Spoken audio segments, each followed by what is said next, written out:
প্রতিদিন দেশে এবং দেশের বাইরে ঘটছে অনেক ঘটনা। জন্ম হচ্ছে সংবাদের, দিনের সংবাদ এবং সেখান থেকে বাছাই করা সংবাদের বিশ্লেষণ নিয়ে ডিবিসি নিউজের নিয়মিত আয়োজন বিবিএস কেবলস নিবেদিত সংবাদ সম্প্রসারণ নিয়ে আমি শারমিন চৌধুরী আছি আপনাদের সাথে। প্রতিদিন এই আয়োজনে আমার সাথে স্টুডিওতে থাকেন দুজন অভিজ্ঞ সাংবাদিক, যাদের দীর্ঘ অভিজ্ঞতা থেকে আমরা জেনে নিই সংবাদের আদ্যপান্ত পর্যালোচনা। আজ আমার সাথে সংবাদ সম্প্রসারণে অতিথি হয়ে এসেছেন সিনিয়র সাংবাদিক মাহফুজুল্লাহ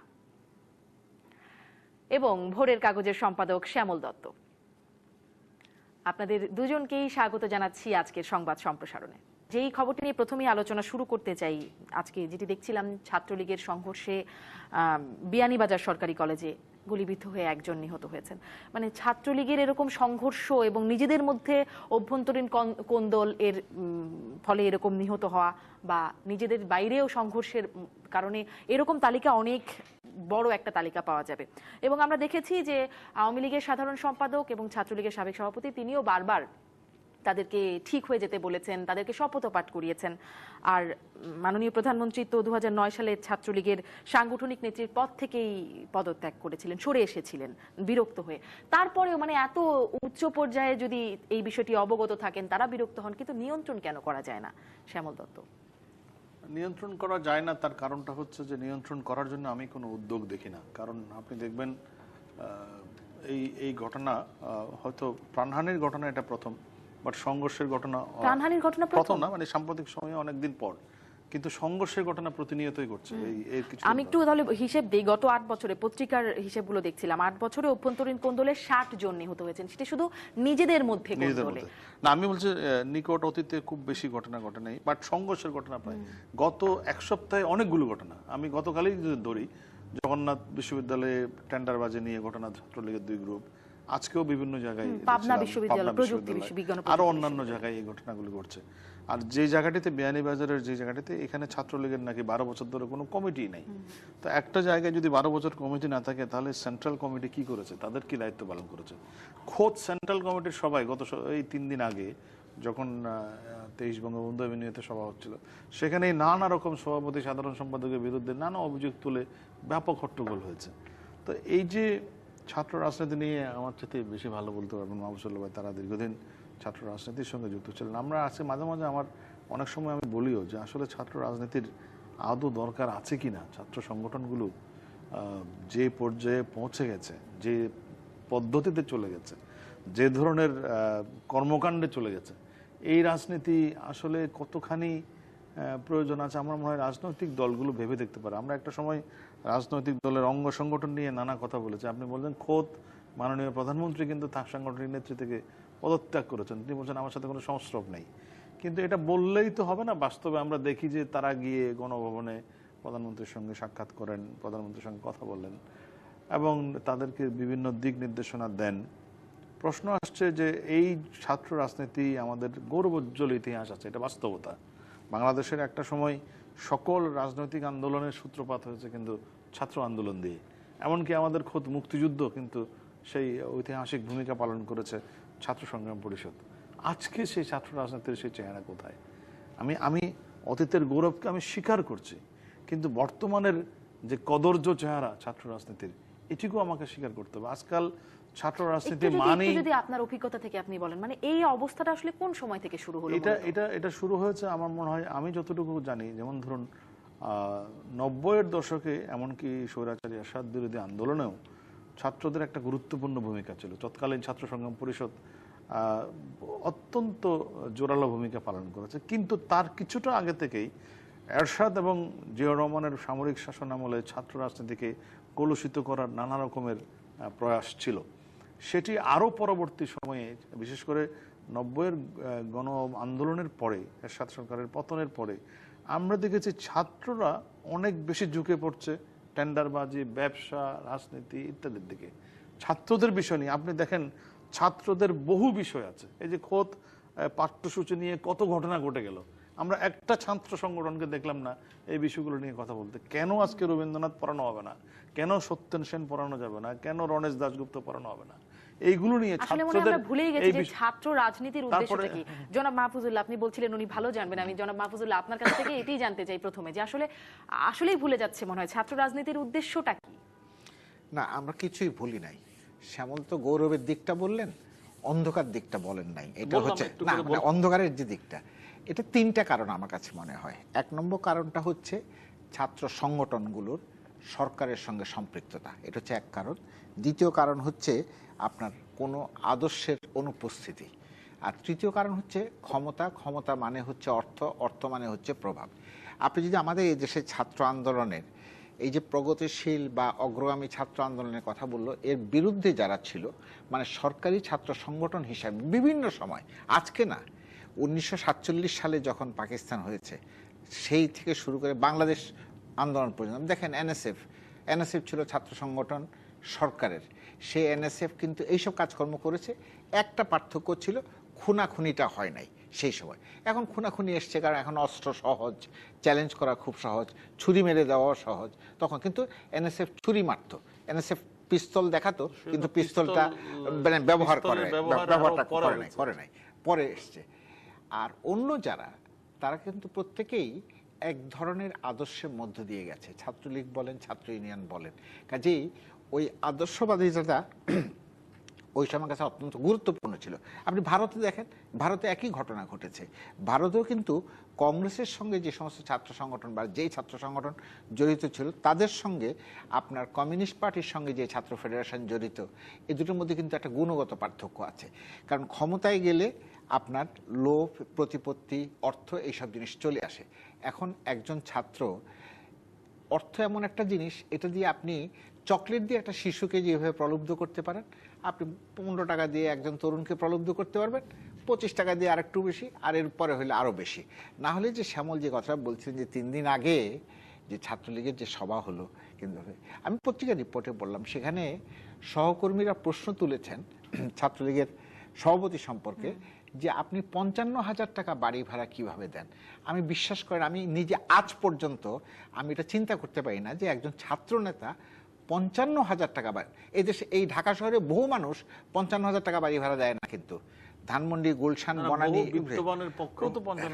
মাসে শুধু বাড়ি ভাড়া নেতা হয়ে উঠবার আগে তার লাইফস্টাইল এবং তারপরে তার যেই লাইফস্টাইল গাড়ি তিনি চড়েন, সেই গাড়িতে আফজল ভাই, ওখানে অনেকেই প্রশ্ন দিয়েছেন যে অমুক লোক এত টাকা দেয় ছাত্র রাজনীতি চালানোর জন্য, অমুক লোক, অমুক কোম্পানি এত টাকা দেয়।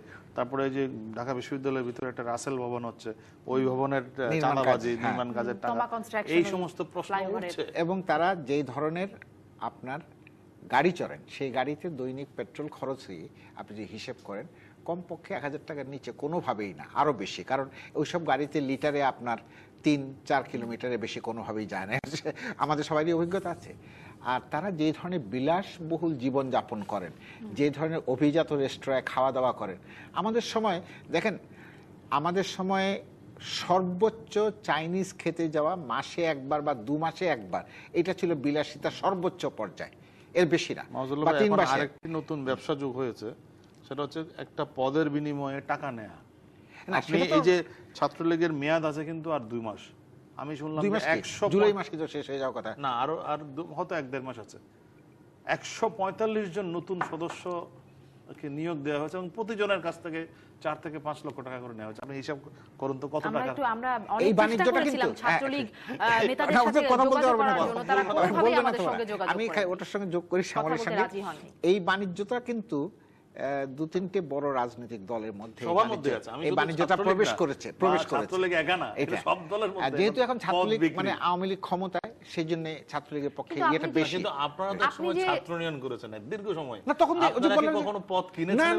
না, তখন তো যে আদর্শবাদিতা ছিল, যেটা বললাম আর কি, সরকারের সঙ্গে দীর্ঘদিনের নেতা ছিল। আদর্শটা হারিয়ে গেল কেন সেটি জানবো। তবে আমার যেটি আপনি যেই বলছিলেন যে টাকা ও অর্থের লোভ, অর্থের উৎস, আওয়ামী লীগের, ছাত্রলীগের বর্ধিত সভায় আওয়ামী লীগের সাধারণ সম্পাদক এবং ছাত্রলীগের সাবেক সভাপতি ওবায়দুল কাদের, তিনি বলেছেন তাদের যে অপকর্ম, তিনি এই রাজনীতি করেন না, কিন্তু তিনি যখন ছিলেন তখন আমরা প্রায় কন্টেম্পোরারি, তো এই জিনিস তখন এই রাজনীতি করেননি তিনি। বারবার বরঞ্চ ছাত্রলীগ কর্মীদের, নেতা কর্মীদের ঠিক হয়ে যেতে বলছেন, ওয়াদা করাচ্ছেন যেন তারা পত্রিকায় অপকর্মের জন্য শিরোনাম না তৈরি করে, এবং এর জন্য বলছেন টাকা লাগলে টাকা দেওয়া হবে, চাকরি লাগলে চাকরি দেওয়ার আশ্বাস দিচ্ছেন, তবু অপকর্ম থেকে বিরত থাকতে বলছেন। এই টাকার উৎস যেটা নিয়ে আপনি বলছেন, এই আশ্বাসটি বা কেমন? শুনেন, এথিক্স এন্ড মরালিটি, এই যে নৈতিকতা এবং আপনার এইটা কি নীতিবোধ, এটা কিন্তু সম্পূর্ণ ভিন্ন জিনিস।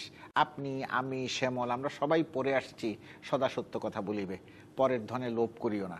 এখন আমি খুব এটা এখানে বলতে আমার কোনো লজ্জা নাই। আমাকে যদি এখন এই মুহূর্তে কেউ এসে বলে এই 20 কোটি টাকা তুমি নিয়ে যাও, তোমাকে এর জন্য কোনো জবাবদিহি করতে হবে না, কিচ্ছু করতে হবে না, আমি এই 20 কোটি টাকার মানে লোভ সামলাতে পারবো কিনা, আমি খুব ফ্র্যাঙ্কলি বলছি যে অর্থটা কিন্তু খুব কঠিন জিনিস, because everybody has a price on his head.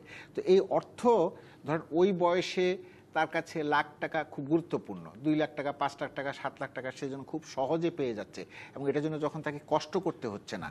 এইটা তো একমাত্র সম্ভব হয় সরকারের সঙ্গে থাকলে।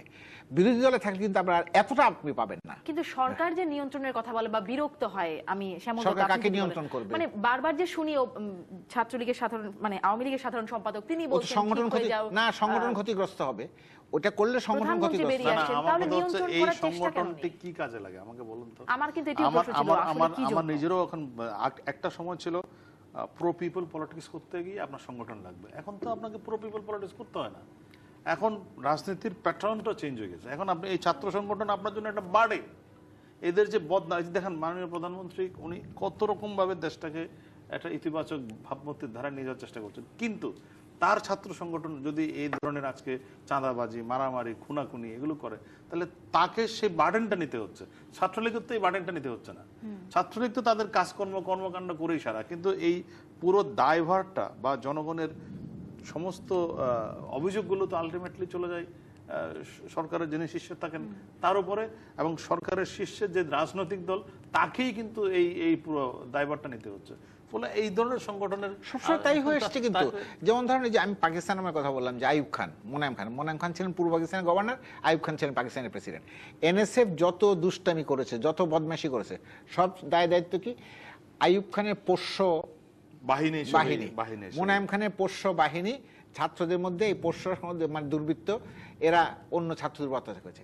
দায়িত্ব গিয়া কিন্তু একজনের উপরে একজনের যে প্রাণহানির ঘটনা ঘটলো বিয়ানীবাজারে, এখন এই আমি এই একজন এবং তার যে পরিবার, তারা কি ভাববে? তারা ভাববে কি ছাত্রলীগ করেছে এটা? তারা বলবে এটা সরকারি দলের কাজ, এবং এর দায়ভারটা তারা তো তাকিয়ে থাকবে যে আলটিমেটলি আজকে একই সঙ্গে বিশ্বজিতের মামলাটা আপনার মনে আছে, সেটির কিন্তু ইয়ে ঠিক হয়েছে।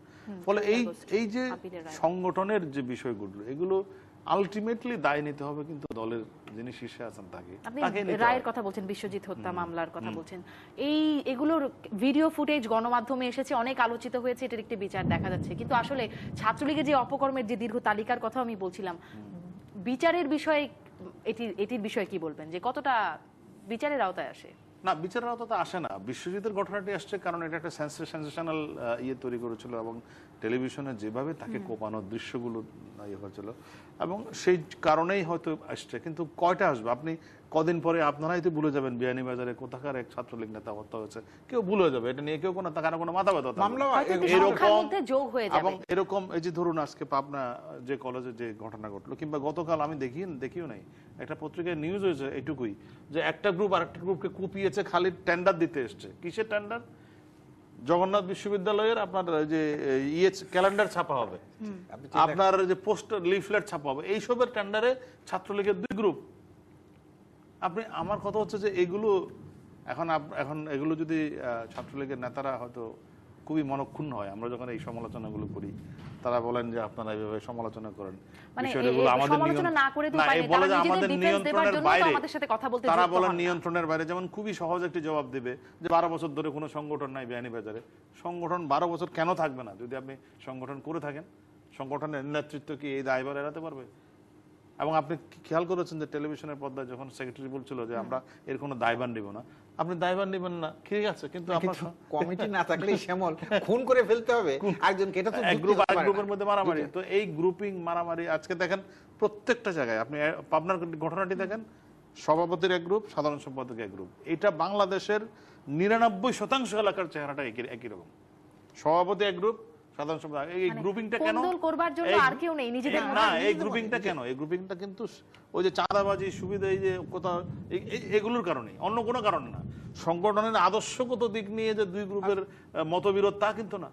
ওই সুবিধা নেওয়ার কারণে কেউ বলে তুমি কেন টেন্ডার নেবে, আমি নেব, এই এখান থেকেই আপনার এই খোদ ঢাকা বিশ্ববিদ্যালয়ে কি হয়েছে? আপনার এখানেও তো গ্রুপিং, এবং এখানে একটা হলের মধ্যে 21 হলে মনে আছে আপনার যে সিট বাগা নিয়ে 2 গ্রুপে মারামারি, এই খোদ ঢাকা শহরে। তো এইগুলো এখন আমি আশা করব যে আমরা আসলে রাজনীতির কলুষতা দূর করতে চাই, কিন্তু এগুলোকে রেখে এই ফরম্যাটে ছাত্র রাজনীতি রেখে আদৌ সম্ভব কিনা মাহমুদুল্লাহ ভাই কি বলেন?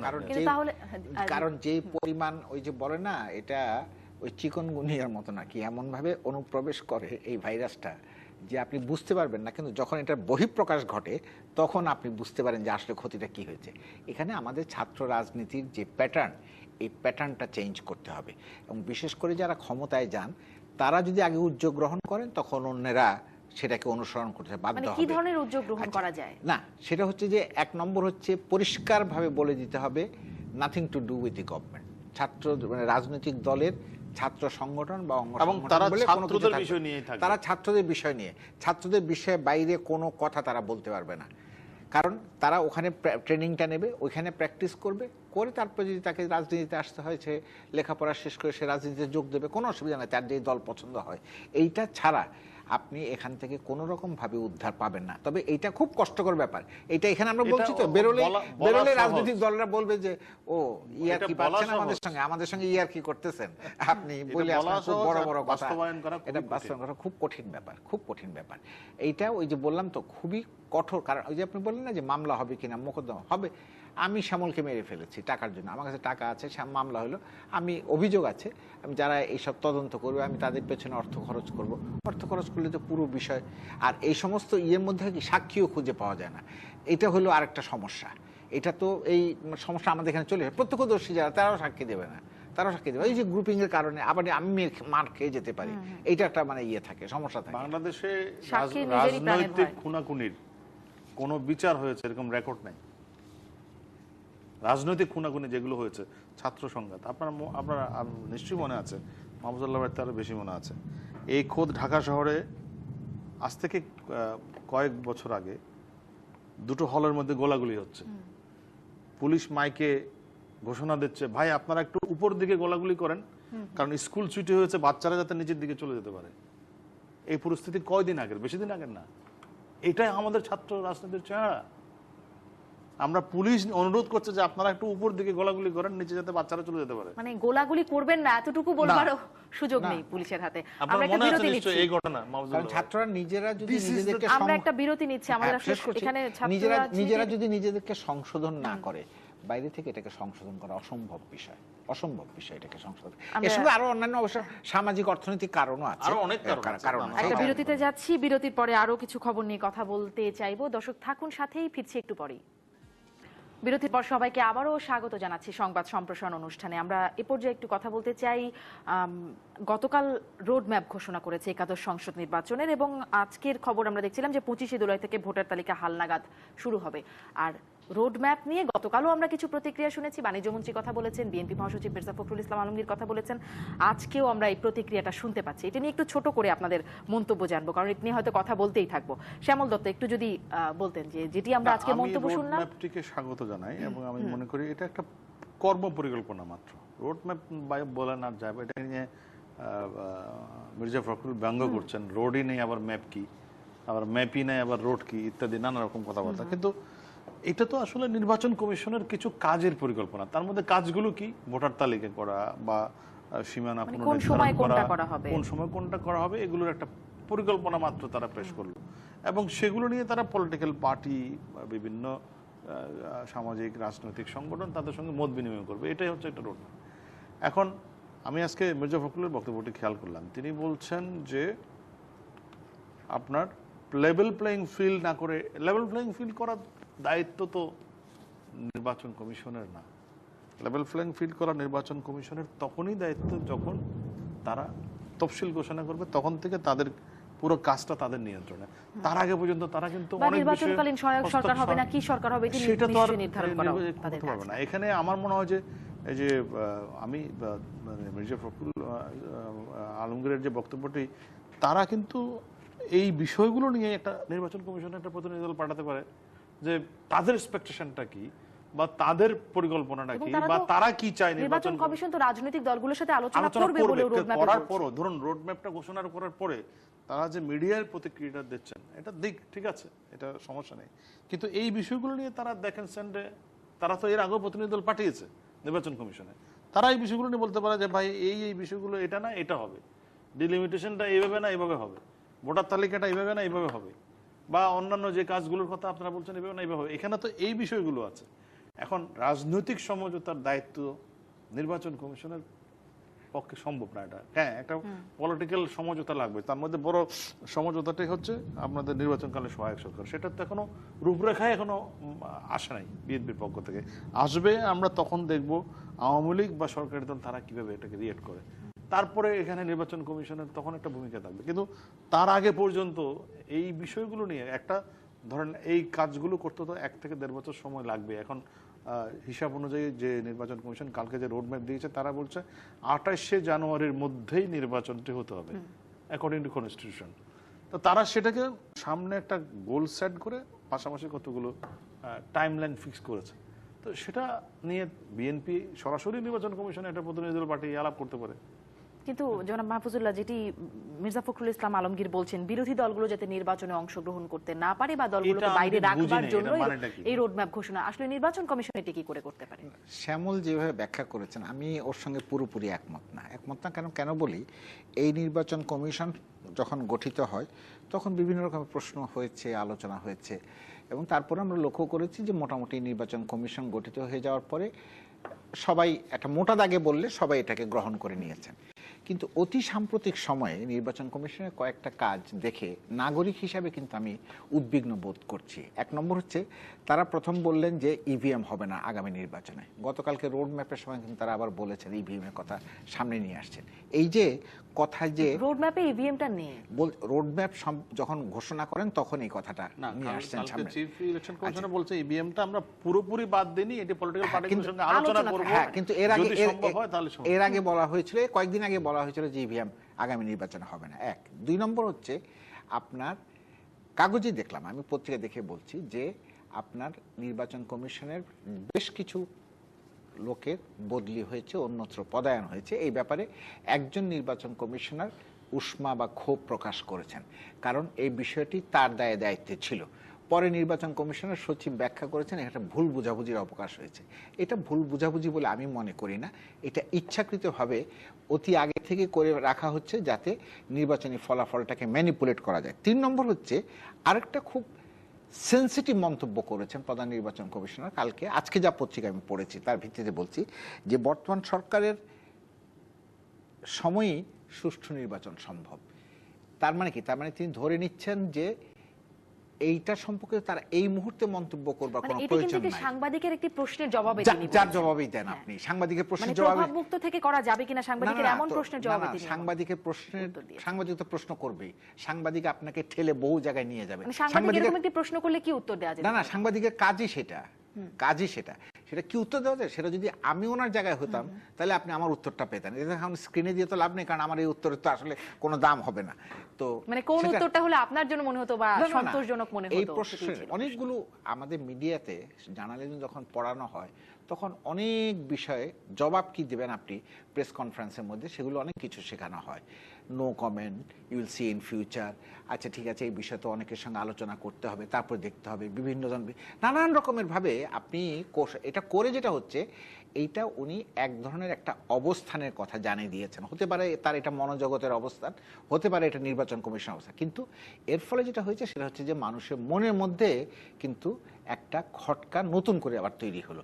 আমি বলছি যে এই জিনিসগুলো যদি নির্বাচন কমিশন অব্যাহত রাখে তাহলে কিন্তু সুষ্ঠু নির্বাচনের পথটা আপনার বন্ধুর হয়ে যাবে, মানে কঠোর হয়ে যাবে। আমি আরেকটু স্পষ্ট হবো শ্যামল দত্ত আপনার কাছ থেকে, যে আসলে কি মনের মধ্যে খটকা থেকে যাওয়ার মতো বিষয় আপনারও কি তাই মনে হয় কিনা? আমি এই মুহূর্তে নির্বাচন কমিশনের এমন কোনো কাজ দেখিনি যে কাজটিতে মনে হতে পারে যে তারা এই ধরনের খটকা তৈরির জন্য কাজ করছেন, অন্তত এই পর্যন্ত সেরকম ভিজিবল হয়নি। ধরুন এই নির্বাচন কমিশনের অধীনেই কুমিল্লা নির্বাচন হয়েছে, যেখানে বিএনপি জয়লাভ করেছে। হয়তো আপনি যদি এটাকে ধরে থাকেন যে এই সরকারের অধীনেই তো নির্বাচনটি হয়েছে এবং সুষ্ঠু নির্বাচনে বিএনপি জয়লাভ করেছে, তারপরে আরো সামনে অনেকগুলো নির্বাচন আছে, যেমন এই বছরের শেষের দিকে সিটি কর্পোরেশন নির্বাচনগুলো সামনে অনুষ্ঠিত হবে।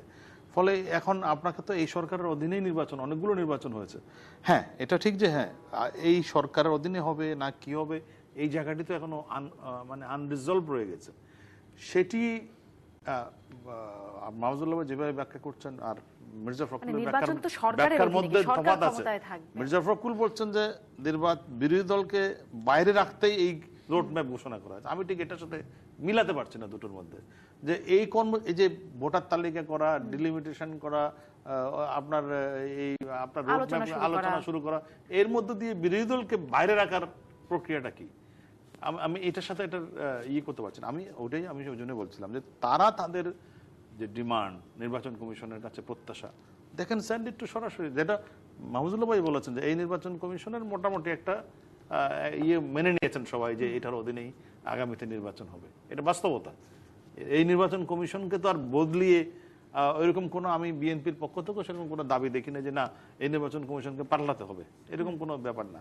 যেটি প্রথমে থাকলেও পরবর্তীতে মির্জা ফখরুল যে বক্তব্য নিয়ে প্রশ্ন তুলেছেন, আপনি এটাকে এইভাবেও ইন্টারপ্রেট করতে পারেন যে সেটা হচ্ছে যে আমরা মানে বিএনপি তারা বলছে যে তারা একটা সরকারের রূপরেখা দেবে, নির্বাচনকালীন সরকারের পদ্ধতি কি হওয়া উচিত সেটা সম্পর্কে কি ফয়সালা হবে বা ফয়সালা হবে কিনা, মানে দুটি বড় দল একটা জায়গায় আসবে কিনা সংশোধন বিয়োজন করে, সেইটি নির্ধারিত হবার আগেই বা সেটি ফয়সালা হবার আগেই যদি আপনি এইসব কথা বলে দেন তাহলে কিন্তু পুরো বিষয়টা জটিল হয়ে যায়।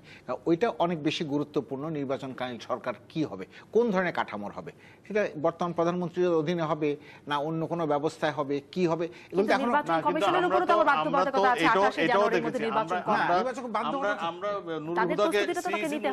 দায়ী করবো কেন? আমরা প্রফেসর এমাজউদ্দিনের মন্তব্য দেখেছি যে শেখ হাসিনার অধীনে সুষ্ঠু নির্বাচন সম্ভব। এই কথা তো প্রফেসর এমাজউদ্দিনও বলেছেন। না না না, এমাজউদ্দিন সাহেব না না শ্যামল, এমাজউদ্দিন সাহেব বললেই যে সেটা বেদবাক্য হয়ে যাবে বা আমাকে গ্রহণ করতে হবে আমি যেভাবে দেখি, আমি না না, এমাজউদ্দিন সাহেব বলা আর সিইসি বলা দুটোর মধ্যে একটা পার্থক্য আছে, একটা গুণগত পার্থক্য আছে। গুণগত পার্থক্য এই জায়গায় যেহেতু বিরোধী রাজনৈতিক দল এই ক্ষেত্রে তারা তাদের একটা অবস্থান ঘোষণা করেছে, এখন সেই অবস্থান তারা যখন ঘোষণা করবেন তখন বোঝা যাবে যে তারা কি চাচ্ছেন, কোন পদ্ধতিতে নির্বাচন চাচ্ছেন। এইখানে প্রশ্নটা উঠে গেছে যেহেতু এই যে রোড ম্যাপের ক্ষেত্রে এমন কতগুলো বিষয় তারা সামনে এনেছেন, যদি এটা শুধু ডিলিমিটেশন অব দি কনস্টিটিউয়েন্সি এবং আপনার থাকতো কি বলে যে house to house voter collection, দেখেন সমস্যা আরো হয়েছে। তারা 2001-এর আদমশুমারিতে যাবেন, তো 2011-তে যে আদমশুমারি হলো সেটা কোথায়, সেটা ভিত্তিতে যাবেন না কেন?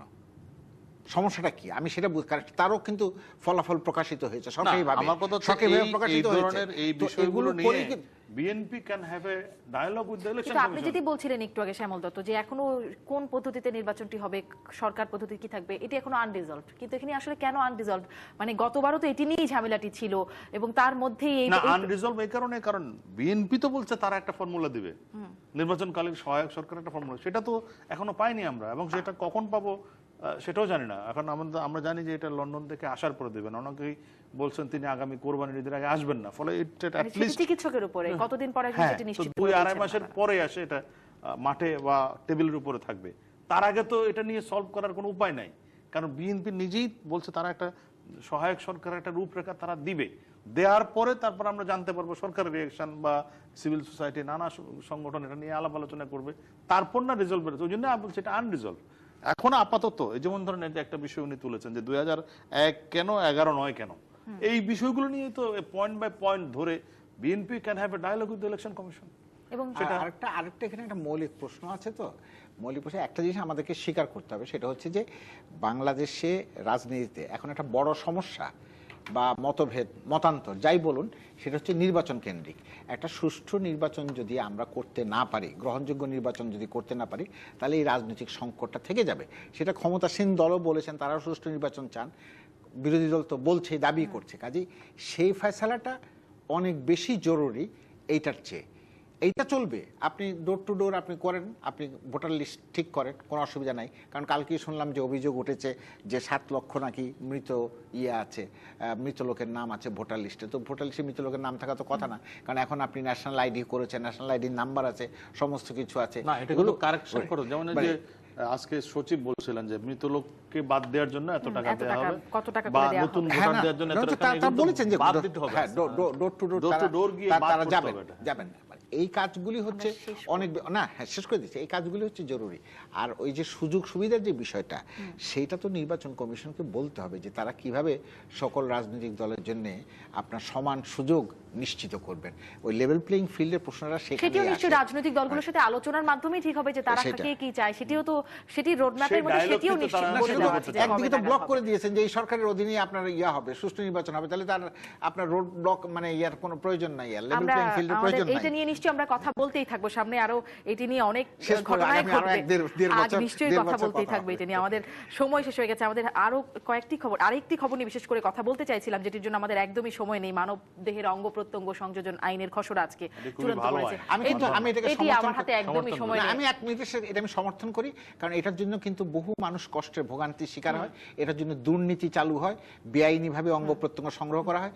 যদি আইনের মধ্যে দিয়ে দেওয়া হয় তাহলে বহু মানুষ আপনি পাবেন যে মানুষ একটা কিডনি যখন দান করে আর একটা কিডনি দিয়ে কিন্তু মানুষ জীবন যাপন করতে পারে। তার প্রিয়জনকে সে কিডনি দিয়ে দেয়। এই ছিল আমাদের আজকের সংবাদ সম্প্রসারণে। এতক্ষণ সাথে থাকার জন্য সবাইকে ধন্যবাদ।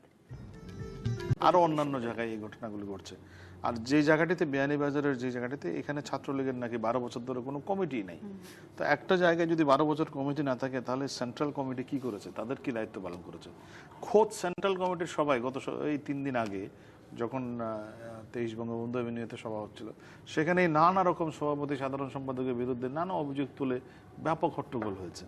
তো এই যে ছাত্র রাজনীতি নিয়ে আমার চাইতে বেশি ভালো বলতে পারবেন মাহবুবুল্লাহ ভাই, তারা দীর্ঘদিন ছাত্র রাজনীতির সঙ্গে যুক্ত ছিলেন। আমরা আছে মাঝে মাঝে আমার অনেক সময় আমি বলিও যে আসলে ছাত্র রাজনীতির আদৌ দরকার আছে কিনা। ছাত্র সংগঠনগুলো যে পর্যায়ে পৌঁছে গেছে, যে পদ্ধতিতে চলে গেছে, যে ধরনের কর্মকাণ্ডে চলে গেছে, এই রাজনীতি আসলে কতখানি প্রয়োজন আছে আমার মনে হয় রাজনৈতিক দলগুলো ভেবে দেখতে পারে। আমরা একটা সময় রাজনৈতিক দলের অঙ্গ সংগঠন নিয়ে নানা কথা বলেছি। আপনি বললেন খোদ মাননীয় প্রধানমন্ত্রী কিন্তু তার সাংগঠনিক নেত্রী থেকে পদত্যাগ করেছেন। তিনি বলছেন আমার সাথে কোনো সংস্রব নেই।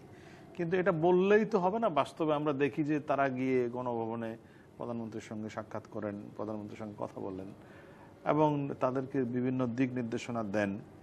প্রশ্ন আসছে যে এই ছাত্র রাজনীতি আমাদের গৌরবোজ্জ্বল ইতিহাস আছে, এটা বাস্তবতা। বাংলাদেশের একটা সময় সকল রাজনৈতিক আন্দোলনের সূত্রপাত হয়েছে কিন্তু ছাত্র আন্দোলন দিয়ে। এমনকি আমাদের খোদ মুক্তিযুদ্ধ কিন্তু সেই ঐতিহাসিক ভূমিকা পালন করেছে ছাত্র সংগ্রাম পরিষদ। আজকে সেই ছাত্র রাজনীতির সেই চেহারা কোথায়? আমি অতীতের গৌরবকে আমি স্বীকার করছি, কিন্তু বর্তমানের যে কদর্য চেহারা ছাত্র রাজনীতির, এটিকেও আমাকে স্বীকার করতে হবে। আজকাল ছাত্র রাজনীতি মানে, যদি আপনার অভিজ্ঞতা থেকে আপনি বলেন, মানে এই অবস্থাটা আসলে কোন সময় থেকে শুরু হলো? এটা শুরু হয়েছে আমার মনে হয়, আমি যতটুকু জানি, যেমন ধরুন 90-এর দশকে এমনকি স্বৈরাচারী এরশাদ বিরোধী আন্দোলনেও ছাত্রদের একটা গুরুত্বপূর্ণ ভূমিকা ছিল। তৎকালীন ছাত্র সংগ্রাম পরিষদ অত্যন্ত জোরালো ভূমিকা পালন করেছে। কিন্তু তার কিছুটা আগে থেকেই এরশাদ এবং জিয়াউর রহমান। প্রতিদিন দেশে এবং দেশের বাইরে ঘটছে অনেক ঘটনা। জন্ম হচ্ছে সংবাদের, দিনের সংবাদ এবং সেখান থেকে বাছাই করা সংবাদের বিশ্লেষণ নিয়ে ডিবিসি নিউজের নিয়মিত আয়োজন বিবিএস কেবলস নিবেদিত সংবাদ সম্প্রসারণ নিয়ে আমি শারমিন চৌধুরী আছি আপনাদের সাথে। প্রতিদিন এই আয়োজনে আমার সাথে স্টুডিওতে থাকেন দুজন অভিজ্ঞ সাংবাদিক, যাদের দীর্ঘ অভিজ্ঞতা থেকে আমরা জেনে নিই সংবাদের আদ্যপান্ত পর্যালোচনা। আজ আমার সাথে সংবাদ সম্প্রসারণে অতিথি হয়ে এসেছেন সিনিয়র সাংবাদিক মাহফুজুল্লাহ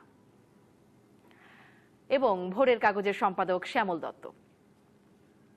আপনাদের দুজনকেই স্বাগত জানাচ্ছি আজকের সংবাদ সম্প্রসারণে। যেই খবরটি নিয়ে প্রথমেই আলোচনা শুরু করতে চাই, আজকে যেটি দেখছিলাম ছাত্রলীগের সংঘর্ষে বিয়ানীবাজার সরকারি কলেজে গুলিবিদ্ধ হয়ে একজন নিহত হয়েছেন।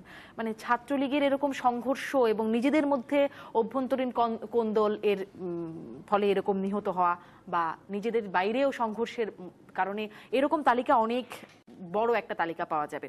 এবং আমরা দেখেছি যে আওয়ামী লীগের সাধারণ সম্পাদক এবং ছাত্রলীগের সাবেক সভাপতি তিনিও বারবার তাদেরকে ঠিক হয়ে যেতে বলেছেন, তাদেরকে শপথ পাঠ করিয়েছেন।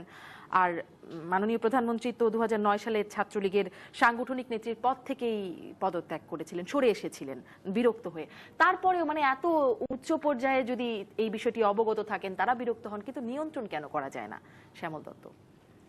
নিয়ন্ত্রণ করা যায় না, তার কারণটা হচ্ছে যে নিয়ন্ত্রণ করার জন্য আমি কোনো উদ্যোগ দেখি না। কারণ আপনি দেখবেন এই ঘটনা হয়তো প্রাণহানির ঘটনা এটা প্রথম, বাট সংঘর্ষের ঘটনা প্রাণহানির ঘটনা প্রথম না, মানে সাম্প্রতিক সময়ে অনেকদিন পর, কিন্তু সংঘর্ষের ঘটনা প্রতিনিয়তই ঘটছে। এই কিছু আমি একটু তাহলে হিসেব দিই, গত 8 বছরে পত্রিকার হিসেবগুলো দেখছিলাম, 8 বছরে অভ্যন্তরীণ কোন্দলে 60 জন নিহত হয়েছেন, সেটা শুধু নিজেদের মধ্যে কোন্দলে। না, আমি বলছি নিকট অতীতে খুব বেশি ঘটনা ঘটে নাই, বাট সংঘর্ষের ঘটনা প্রায় গত এক সপ্তাহে অনেকগুলো ঘটনা। আমি গতকালই যদি ধরি, জগন্নাথ বিশ্ববিদ্যালয়ে টেন্ডারবাজি নিয়ে ঘটনা, ছাত্রলীগের 2 গ্রুপ, আজকেও বিভিন্ন জায়গায় পাবনা বিশ্ববিদ্যালয় প্রযুক্তি বিজ্ঞান, আমার কাছে অত্যন্ত গুরুত্বপূর্ণ ছিল। আপনি ভারতে দেখেন, ভারতে একই ঘটনা ঘটেছে। ভারতেও কিন্তু কংগ্রেসের সঙ্গে যে সমস্ত ছাত্র সংগঠন বা যেই ছাত্র সংগঠন জড়িত ছিল, তাদের সঙ্গে আপনার কমিউনিস্ট পার্টির সঙ্গে যে ছাত্র ফেডারেশন জড়িত, এই দুটোর মধ্যে কিন্তু একটা গুণগত পার্থক্য আছে। কারণ ক্ষমতায় গেলে আপনার লোভ, প্রতিপত্তি, অর্থ, এইসব জিনিস চলে আসে। এখন একজন ছাত্র, অর্থ এমন একটা জিনিস, এটা দিয়ে আপনি চকলেট দিয়ে একটা শিশুকে যেভাবে প্রলুব্ধ করতে পারেন, আপনি 15 টাকা দিয়ে একজন তরুণকে প্রলুব্ধ করতে পারবেন, 25 টাকা দিয়ে আরেকটু বেশি, আর এর পরে হলে আরো বেশি। না হলে যে শ্যামল যে কথা বলছিলেন যে 3 দিন আগে যে ছাত্রলীগের যে সভা হলো, কিন্তু আমি পত্রিকা রিপোর্টে বললাম, সেখানে সহকর্মীরা প্রশ্ন তুলেছেন ছাত্রলীগের সভাপতি সম্পর্কে, যে আপনি 55,000 টাকা বাড়ি ভাড়া কিভাবে দেন। আমি বিশ্বাস করেন, আমি নিজে আজ পর্যন্ত আমি এটা চিন্তা করতে পারি না যে একজন ছাত্র নেতা 55,000 টাকা বাড়ি, এই দেশে, এই ঢাকা শহরে বহু মানুষ 55,000 টাকা বাড়ি ভাড়া দেয় না। কিন্তু ধানমন্ডি, গুলশান, বনানী, মাসে শুধু বাড়ি ভাড়া নেতা হয়ে উঠবার আগে তার লাইফস্টাইল এবং তারপরে তার যে গাড়ি তিনি চড়েন, সেই গাড়িতে ভাই, ওখানে অনেকেই প্রশ্ন দিয়েছেন যে অমুক লোক এত টাকা দেয় ছাত্র রাজনীতি চালানোর জন্য, অমুক লোক, অমুক কোম্পানি এত টাকা দেয়। তারপরে যে ঢাকা বিশ্ববিদ্যালয়ের ভিতরে একটা রাসেল ভবন হচ্ছে, ওই ভবনের চাঁদাবাজি, নির্মাণ কাজের টাকা, এই সমস্ত প্রশ্ন উঠছে। এবং তারা যেই ধরনের আপনার গাড়ি চড়েন, সেই গাড়িতে দৈনিক পেট্রোল খরচই আপনি যে হিসেব করেন, কমপক্ষে 1000 টাকার নিচে কোনোভাবেই না, আরো বেশি। কারণ ওইসব গাড়িতে লিটারে আপনার 3-4 কিলোমিটারের বেশি কোনোভাবেই যায় না, আমাদের সবারই অভিজ্ঞতা আছে। আর তারা যে ধরনের বিলাসবহুল জীবন যাপন করেন, যে ধরনের অভিজাত রেস্টুরেন্টে খাওয়া দাওয়া করেন, আমাদের সময় দেখেন, আমাদের সময়ে সর্বোচ্চ চাইনিজ খেতে যাওয়া মাসে একবার বা 2 মাসে একবার, এটা ছিল বিলাসিতার সর্বোচ্চ পর্যায়ে, এর বেশি না। আরেকটি নতুন ব্যবসা যোগ হয়েছে, সেটা হচ্ছে একটা পদের বিনিময়ে টাকা নেয়া। আপনি এই যে ছাত্রলীগের মেয়াদ আছে কিন্তু আর 2 মাস, আমি শুনলাম জুলাই মাসে তো শেষ হয়ে যাওয়ার কথা। না, আরো হয়তো 1-1.5 মাস আছে। 145 জন নতুন সদস্যকে নিয়োগ দেওয়া হয়েছে এবং প্রতিজনের কাছ থেকে 4 থেকে 5 লক্ষ টাকা করে নেওয়া হয়েছে। আপনি হিসাব করুন তো কত টাকা। আমরা অনেক চেষ্টা করেছিলাম ছাত্রলীগ নেতাদের সাথে যোগাযোগ করার জন্য, তারা কোনোভাবেই আমাদের সঙ্গে যোগাযোগ আমি ওটার সঙ্গে যোগ করি, শ্যামলের সঙ্গে। এই বাণিজ্যটা কিন্তু 2-3টে বড় রাজনৈতিক দলের মধ্যে এই বাণিজ্যটা প্রবেশ করেছে। যেহেতু এখন ছাত্রলীগ মানে আওয়ামী লীগ ক্ষমতায়, সেই জন্য ছাত্রলীগের পক্ষে এটা বেশি। কিন্তু আপনারা তো সময় ছাত্র ইউনিয়ন করেছেন দীর্ঘ সময়। না, তখন কখনো পদ কিনেছেন? না, তখন তো যে আদর্শবাদিতা ছিল, যেটা বললাম আর কি, সরকারের সঙ্গে আদর্শটা হারিয়ে গেল কেন সেটি জানবো। তবে আমার যেটি আপনি যেই বলছিলেন যে টাকা, অর্থের লোভ, অর্থের উৎস, আওয়ামী লীগের, ছাত্রলীগের বর্ধিত সভায় আওয়ামী লীগের সাধারণ সম্পাদক এবং ছাত্রলীগের সাবেক সভাপতি ওবায়দুল কাদের, তিনি বলেছেন তাদের যে অপকর্ম, তিনি এই রাজনীতি করেন না, কিন্তু তিনি যখন ছিলেন তখন আমরা প্রায় কন্টেম্পোরারি, তো এই জিনিস তখন এই রাজনীতি করেননি তিনি। বারবার বরঞ্চ ছাত্রলীগ কর্মীদের, নেতা কর্মীদের ঠিক হয়ে যেতে বলছেন, ওয়াদা করাচ্ছেন যেন তারা পত্রিকায় অপকর্মের জন্য শিরোনাম না তৈরি করে, এবং এজন্য বলছেন টাকা লাগলে টাকা দেওয়া হবে, চাকরি লাগলে চাকরি দেওয়ার আশ্বাস দিচ্ছেন, তবু অপকর্ম থেকে বিরত থাকতে বলছেন। এই টাকার উৎস যেটা নিয়ে আপনি বলছেন, এই আশ্বাসটি বা কেমন? শুনেন, এথিক্স এন্ড মরালিটি, এই যে নৈতিকতা এবং আপনার এইটা কি নীতিবোধ, এটা কিন্তু সম্পূর্ণ ভিন্ন জিনিস। আপনি, আমি, শ্যামল, আমরা সবাই পড়ে আসছি সদা সত্য কথা বলিবে, পরের ধনে লোভ করিও না। এখন আমি খুব এটা এখানে বলতে আমার কোনো লজ্জা নাই। আমাকে যদি এখন এই মুহূর্তে কেউ এসে বলে এই 20 কোটি টাকা তুমি নিয়ে যাও, তোমাকে এটার জন্য কোনো জবাবদিহি করতে হবে না, কিচ্ছু করতে হবে না, আমি এই 20 কোটি টাকার মানে লোভ সামলাতে পারবো কিনা, আমি খুব ফ্র্যাঙ্কলি বলছি যে অর্থটা কিন্তু খুব কঠিন জিনিস, because everybody has a price on his head. তো এই অর্থ ধরেন ওই বয়সে তার কাছে লাখ টাকা খুব গুরুত্বপূর্ণ, 2 লাখ টাকা, 5 লাখ টাকা, 7 লাখ টাকা সেজন্য খুব সহজ। সামরিক শাসন আমলে ছাত্র রাজনীতিকে কলুষিত করার নানা রকমের প্রয়াস ছিল। সেটি আরও পরবর্তী সময়ে, বিশেষ করে 90-এর গণ আন্দোলনের পরে, এরশাদ সরকারের পতনের পরে আমরা দেখেছি ছাত্ররা অনেক বেশি ঝুঁকে পড়ছে টেন্ডারবাজি, ব্যবসা, রাজনীতি ইত্যাদির দিকে। ছাত্রদের বিষয় নিয়ে আপনি দেখেন, ছাত্রদের বহু বিষয় আছে। এই যে খোদ পাঠ্যসূচি নিয়ে কত ঘটনা ঘটে গেল, আমরা একটা ছাত্র সংগঠনকে দেখলাম না এই বিষয়গুলো নিয়ে কথা বলতে। কেন আজকে রবীন্দ্রনাথ পড়ানো হবে না, কেন সত্যেন সেন পড়ানো যাবে না, কেন রণেশ দাশগুপ্ত পড়ানো হবে না, এইগুলো নিয়ে ছাত্রদের ভুলেই গেছি যে ছাত্র রাজনীতির উদ্দেশ্যটা কি। জনাব মাহফুজুল্লাহ, আপনি বলছিলেন উনি ভালো জানবেন, আমি জনাব মাহফুজুল্লাহ আপনার কাছ থেকে এটাই জানতে চাই প্রথমে, যে আসলেই ভুলে যাচ্ছে মনে হয় ছাত্র রাজনীতির উদ্দেশ্যটা কি। না, আমরা কিছুই ভুলি নাই। শ্যামল তো গৌরবের দিকটা বললেন, অন্ধকার দিকটা বলেন নাই। এটা হচ্ছে না, মানে অন্ধকারের যে দিকটা, এটা 3টা কারণ আমার কাছে মনে হয়। 1 নম্বর কারণটা হচ্ছে ছাত্র সংগঠনগুলোর সরকারের সঙ্গে সম্পৃক্ততা, এটা হচ্ছে এক কারণ। দ্বিতীয় কারণ হচ্ছে আপনার কোনো আদর্শের অনুপস্থিতি। আর তৃতীয় কারণ হচ্ছে ক্ষমতা। ক্ষমতা মানে হচ্ছে অর্থ, অর্থ মানে হচ্ছে প্রভাব। আপনি যদি আমাদের এই দেশের ছাত্র আন্দোলনের এই যে প্রগতিশীল বা অগ্রগামী ছাত্র আন্দোলনের কথা বললো, এর বিরুদ্ধে যারা ছিল, মানে সরকারি ছাত্র সংগঠন হিসাবে বিভিন্ন সময়, আজকে না, 1947 সালে যখন পাকিস্তান হয়েছে সেই থেকে শুরু করে বাংলাদেশ আন্দোলন পর্যন্ত দেখেন, এনএসএফ ছিল ছাত্র সংগঠন সরকারের। সেই এনএসএফ কিন্তু এইসব কাজকর্ম করেছে। একটা পার্থক্য ছিল, খুনাখুনিটা হয় নাই সেই সময়। এখন খুনাখুনি এসছে, কারণ এখন অস্ত্র সহজ, চ্যালেঞ্জ করা খুব সহজ, ছুরি মেরে দেওয়া সহজ। তখন কিন্তু এনএসএফ ছুরি মারতো, এনএসএফ পিস্তল দেখাতো, কিন্তু পিস্তলটা মানে ব্যবহার করে নাই, পরে এসছে। আর অন্য যারা, তারা কিন্তু প্রত্যেকেই এক ধরনের আদর্শের মধ্য দিয়ে গেছে, ছাত্রলীগ বলেন, ছাত্র ইউনিয়ন বলেন। কাজেই ওই আদর্শবাদী যারা